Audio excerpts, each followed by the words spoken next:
siang hari ini saya diberikan tugas untuk sedikit menyampaikan tentang perkembangan daripada intervensi koroner yang paling akhir. Sebelumnya memang sudah diberikan semua topik-topik tentang koroner sampai yang terakhir tadi tentang perkembangannya. Sehingga saat ini saya harus memberikan sesuatu yang sulit yang harus saya berikan. Karena itu saya sudah memutuskan saya akan memberikan topik tentang bagaimana tindakan intervensi koroner itu di dalam kita sehari-hari. Saya akan membicarakan topik ini tentang 5 trial yang dipergunakan di seluruh dunia di center-center besar. Ya, jadi perkembangan intervensi koroner itu mulai berkembang secara luas, tidak bisa dipisahkan daripada penemuan oleh Bapak angioplasti yang kita sebut Pak Andreas Grunzig yang melakukan suatu PTCA pertama kali dan berhasil pada tahun 1977. Sejak tahun segitulah maka sampai saat ini intervensi koroner itu mulai berkembang, mulai dari peralatan, obat-obat, maupun teknologi. Nah, perkembangan koroner ini tidak bisa dilepaskan daripada banyaknya alat-alat maupun perkembangan obat-obatan.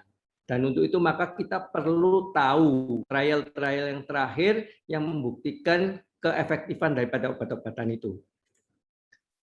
Saya akan berceritakan 5 trial, yaitu yang disebut sebagai ischemic trial, define trial, complete trial, excel trial, dan Augustus trial. Ya, memang bicara trial ini bicara membosankan. Mudah-mudahan saya akan memberikan suatu aplikasi yang bisa dimanfaatkan dalam pekerjaan kita sehari-hari. Kita mulai, ischemic trial. Ischemic trial ini adalah suatu trial yang berusaha membandingkan apakah ada efek tambahan pemberian daripada terapi invasif pada terapi konvensional. Maksud terapi konvensional itu adalah terapi obat-obatan. Nah, studinya ischemic trial ini melibatkan yang penting adalah suatu penderita dengan stable daripada ischemic heart disease. Itu yang paling penting. Jadi bukan penderita yang unstable. Nah, penderita stable ischemic disease ini kita golongkan pada tingkat moderate sampai severe ischemia. Pembagian moderate severe ischemia ini bisa dilihat nanti dengan cara stress test misalnya. Yang kedua ekokardiografi. Yang ketiga adalah dengan perfusion. Kemudian bisa juga dengan radioaktif. Jadi penentuan ischemic trial ini berdasarkan sub-sub yang harus kita jalani. Nah, penelitian ini melibatkan tentunya ada kriteria inklusi dan kriteria eksklusi. Yang paling penting kita lihat adalah kriteria eksklusi, bahwa penderita-penderita dengan angina yang terus-menerus tidak dimasukkan ke dalam trial ini, maupun acute coronary syndrome dalam 2 bulan tidak dimasukkan dalam trial ini. Kemudian left ejection fraction yang kurang 35% juga tidak dimaksudkan ke dalam trial ini, maupun penderita-penderita dengan gagal ginjal. Dan yang paling penting bahwa kita tidak memasukkan penderita dengan left main coronary artery disease. Jadi penderita left main tidak dimasukkan dalam trial ini. Karena left main ini jelas memerlukan tindakan invasif. Nah, trial ini dibagi 2. Dengan strategi invasif atau strategi konservatif. Maksud strategi invasif adalah strategi di mana pada penderita dengan konservatif, dengan pemberian optimal medical therapy, kemudian ditambah dilakukan kateterisasi dan dilakukan PTCA. Kemudian trial ini dievaluasi selama 3,2 tahun. Maka hasilnya apa yang terjadi? Kita lihat bahwa dibagi 2, primary outcome dan secondary outcome.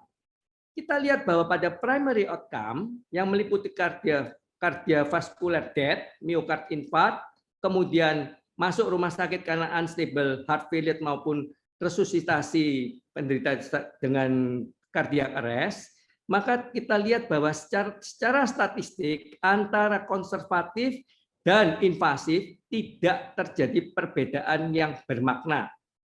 Demikian juga pada secondary outcome. Cardiovascular death maupun myocard infarct, kita tidak melihat di sini perbedaan antara konservatif dan invasif.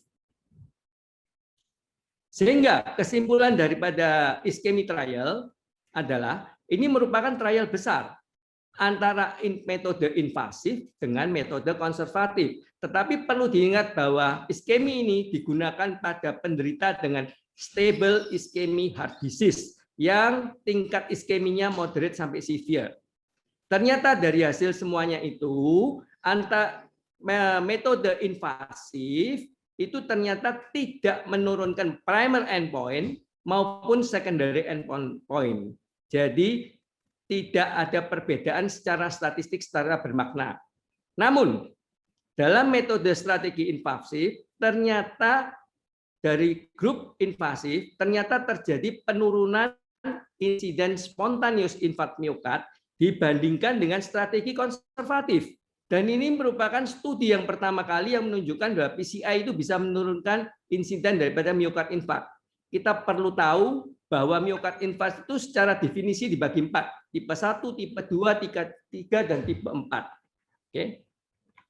Jadi, apa yang harus kita kerjakan sebagai seorang invasif kalau dengan adanya post ischemic trial ini? Pasien daripada setelah ischemic post trial ini, maka pasien-pasien dengan akut coronary syndrome itu masih mempunyai makna yang berarti karena dia memperbaiki prognosis. Kemudian penderita dengan stabil coronary artery disease tapi dengan left main. Karena left main ini kalau tidak dilakukan intervensi, maka dia mortalitasnya akan besar. Penderita heart failure dengan penurunan ejection fraction, ini perlu untuk memperbaiki survivalnya. Kemudian penderita yang simptomatik yang terus-menerus, ini baik dilakukan invasif karena dia akan meningkatkan kualitas hidup. Yang kedua, kita bicarakan tentang trial daripada PCI, Define PCI. Ini kita sebenarnya ada untuk melihat adalah fisiologi yang terjadi setelah dilakukan PCI. Ya. Jadi PCI yang dilihat secara angiografi sukses itu dengan koroner angio, itu ternyata menimbulkan apa yang disebut sebagai residual iskemi. Dan ini akan mempengaruhi jangka panjang. Studi ini dilakukan untuk melihat itu.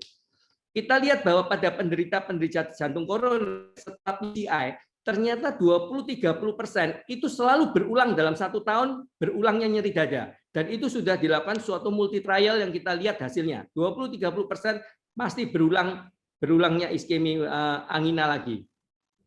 Studi ini dilakukan pada penderita stable maupun unstable angina. Ya. Kemudian setelah sukses daripada PTCA, ya, kemudian kita melakukan apa yang disebut sebagai pullback daripada IFR. IFR ini adalah pengukuran fisiologi, di mana kita mengukur tekanan daripada arteri koronal di distal dibandingkan yang atas ataupun pada aorta. Ini yang disebut FFR kalau membandingkan aorta. Nah, dari hasil ini kita melakukan pullback. Wire-nya kita lihat apakah AFR-nya itu lebih daripada 0,89 atau AFR-nya kurang daripada 0,89. Kalau AFR-nya ternyata lebih daripada 0,89, berarti kita melanjutkan dengan medical terapi. Tapi kalau AFR-nya kurang daripada 0,89, maka kita akan melakukan tindakan selanjutnya. Ini kriteria inklusi dan eksklusi, ya, yang bisa dibaca sendiri, ya, mana aja yang termasuk kriteria inklusi.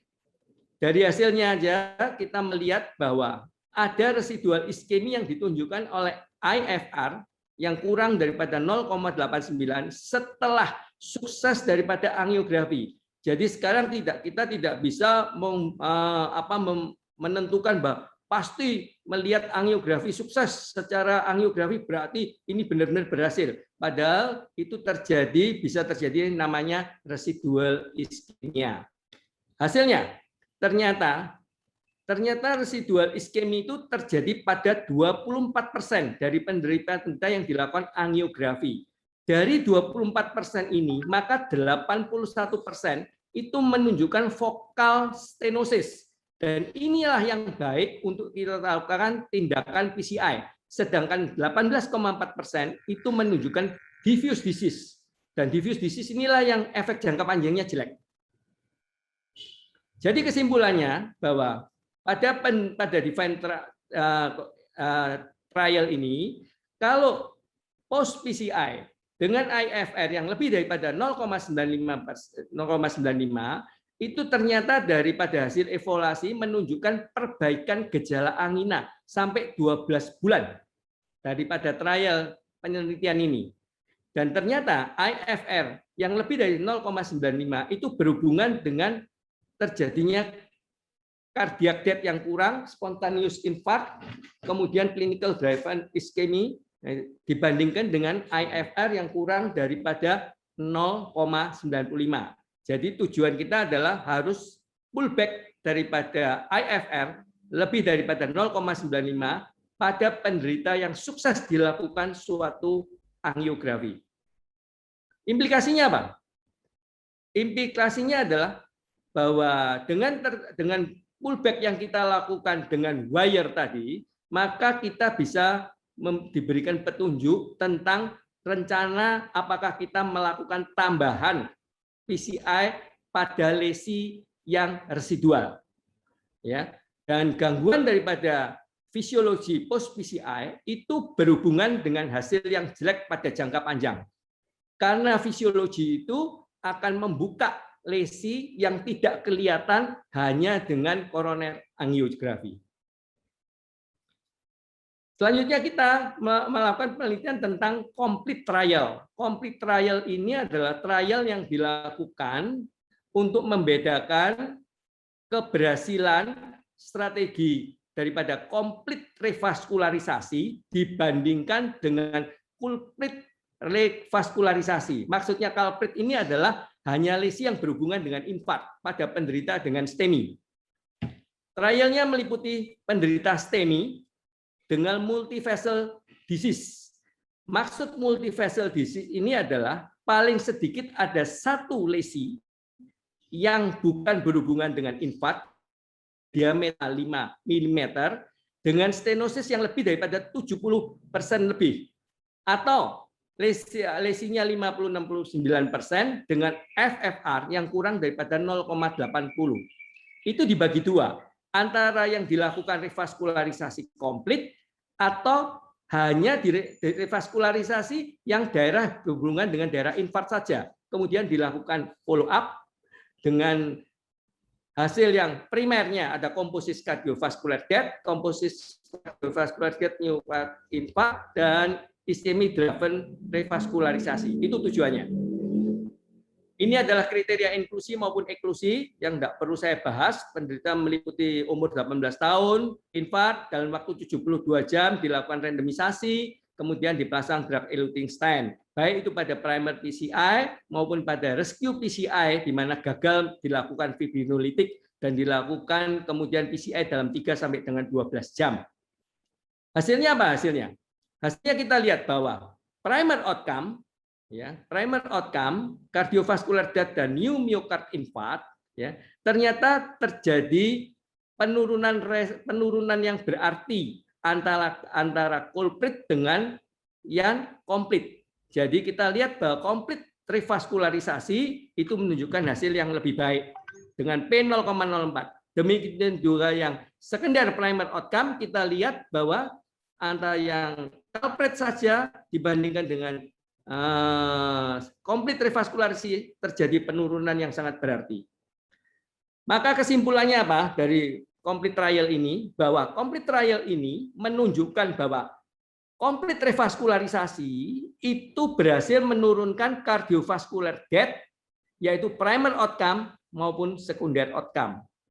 Jadi manfaat komplit revaskularisasi ini sama antara yang dilakukan pada waktu penderita di dalam rumah sakit atau beberapa hari setelah keluar rumah sakit. Hasilnya sama. Kemudian ternyata tidak ada perbedaan bermakna antara bleeding, terjadinya trombos di stent, akut kidney injury maupun stroke. Jadi interpretasinya apa? Interpretasinya adalah penderita dengan STEMI komplit revaskularisasi merupakan yang superior dibandingkan hanya culprit only. Kita perlu mempertimbangkan melakukan PCI segera pada yang non-culprit, kalau terutama penderita dengan ongoing ischemia meliputi daerah teritori yang besar dan lesi morfologinya tidak stabil. Apa yang dimaksud morfologi tidak stabil? Terjadi trombos, ulcerasi, dan plak rupture. Tetapi ingat-ingat bahwa pasien STEMI dengan syok tidak bermanfaat untuk dilakukan segera komplit revaskularisasi.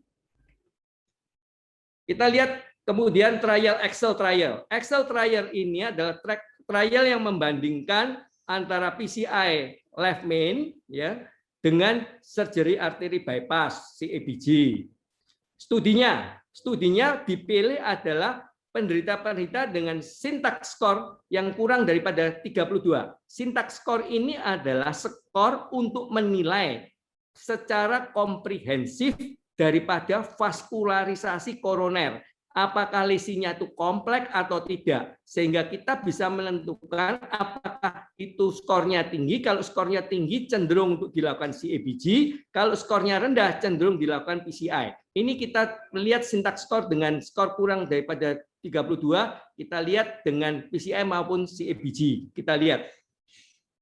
Ini kriteria inklusinya yang tidak perlu saya jelaskan. Kemudian hasilnya Excel trial. Excel trial ini ternyata pada Excel trial itu ternyata bahwa primer endpoint-nya ada antara PCI dengan CABG tidak menunjukkan perbedaan yang bermakna. Baik pada sekunder poinnya juga tidak menunjukkan perbedaan yang secara bermakna.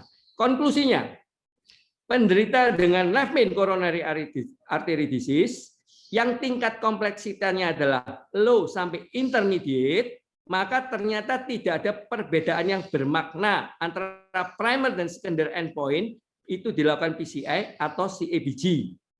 Kemudian, ya, PCI itu harus dipertimbangkan sebagai cara revaskularisasi untuk penderita left main coronary artery disease, tetapi harus mempertimbangkan dengan keputusan daripada heart team, baik faktor risiko ataupun preferensi yang kita punyai.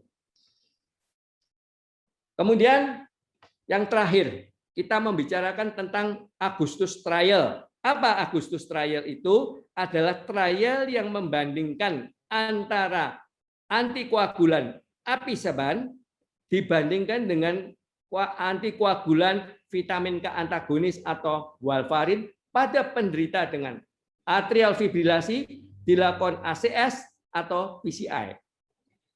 Kita tahu bahwa penderita dengan AF itu akan cenderung untuk terjadinya stroke emboli maupun sistemik emboli, sedangkan pasien dengan coronary syndrome itu cenderung untuk terjadinya stent thrombosis atau ischemic event. Kalau ischemic event itu membutuhkan antiplatelet, sedangkan kalau stroke emboli itu membutuhkan antikoagulan. Nah, sekarang dicari metode mana yang tepat, penggunaan daripada antiplatelet dengan antikoagulan. Maka itu di sini ada trialnya Agustus trial, di mana trial sebelumnya sudah ada tetapi dengan statistik yang kurang bermakna. Kita bandingkan antara apisaban dan warfarin. Hasilnya dari primer endpoint, di mana Mayor bleeding itu adalah International Society on Thrombosis and Hemostasis. Ini adalah suatu kriteria menunjukkan Mayor bleeding. Mayor bleeding itu kalau terjadi perdarahan intrakranial, intraokuler, intraspinal, retroperitoneal, itu namanya adalah berdasarkan metode ISTH. Dan ini adalah CRNM ini adalah non major bleeding, yaitu yang berhubungan dengan clinical relevant non major bleeding, yaitu bleeding yang membutuhkan sampai penderita itu masuk ke dalam rumah sakit atau membutuhkan tindakan intervensi berupa surgical maupun medical.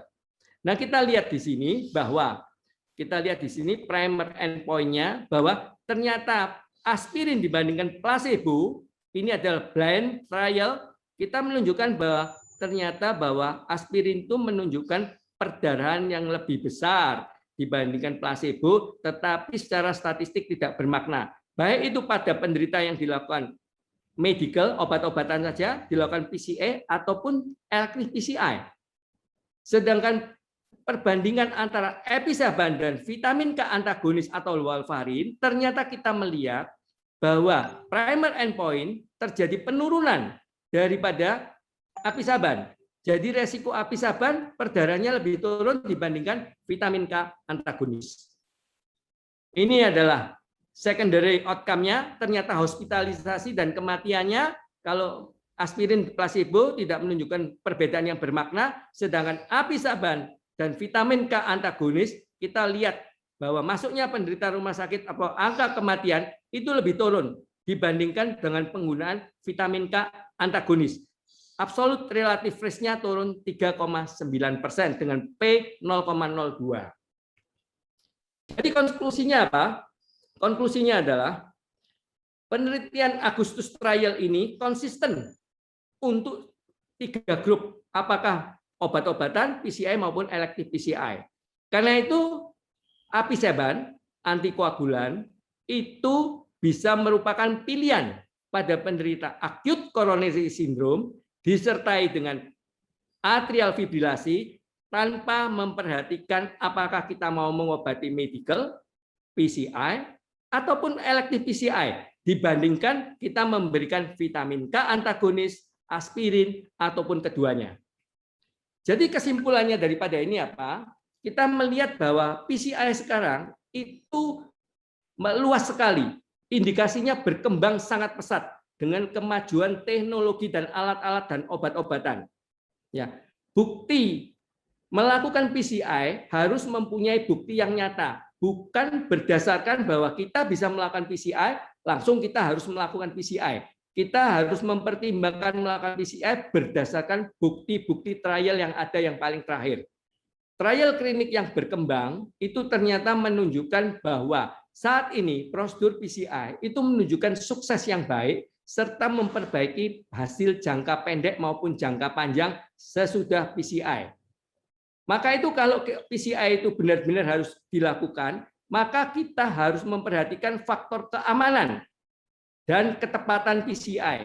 Ketepatan PCI itu bisa dipandu dengan cara yaitu adanya pengukuran fisiologi, imaging, preparasi lesi yang optimal sehingga akan menghasilkan hasil komplit revaskularisasi dan hasil jangka panjang yang sangat baik.